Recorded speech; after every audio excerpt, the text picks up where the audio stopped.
Testimony has begun in the trial of Benjamin Curcuru. Here is a quick review of the facts to bring you up to date on this story. The Port Aransas man accused of sodomizing his ex-girlfriend's 2-year-old daughter during a trip to Dallas back in October of 2007.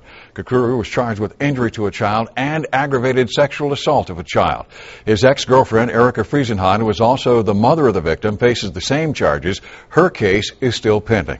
Now, this is a disturbing story, and during this first day of testimony of the trial, the jury saw and heard graphic evidence of the injuries that little girl suffered. Our Lauren Williamson live from the courthouse now with the latest on this story. Lauren? Lee, before the trial got underway, prosecutors dropped the injury to a child charge and decided instead to focus on the first-degree felony charge of aggravated sexual assault of a child. Now, as a warning, what you're about to hear and see from this trial is graphic and disturbing. Her anal trauma, where something penetrated her anus, was so horrible that she could not close her sphincter muscle. Prosecutors' opening statements plunged into the horrific details of abuse and sodomy suffered by the 2-year-old daughter of Friesenhahn. They believe Friesenhahn's ex-boyfriend, Benjamin Curcuru, is to blame.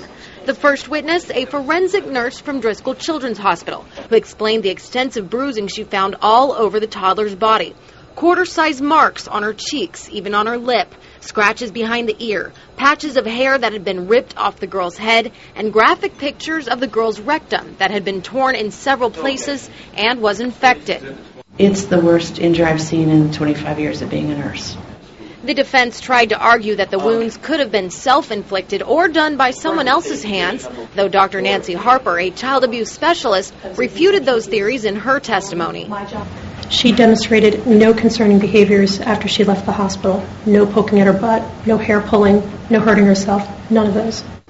Dr. Harper said the injuries were consistent with other sodomy cases she's worked, and the bruising looked as though the child had been grabbed or yanked around, and the girl had fractures in her hands and feet.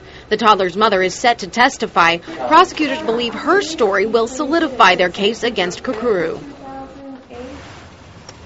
Jurors also heard testimony from the child's foster parents and daycare workers. They described personality changes in the toddler and also heard her say, "My mommy hurts me." Now, if jurors find Curcuru guilty, he could face up to 99 years in prison. But as for that little girl, she has been permanently placed in the custody of her biological father. Reporting live from the Nueces County Courthouse, I'm Lauren Williamson.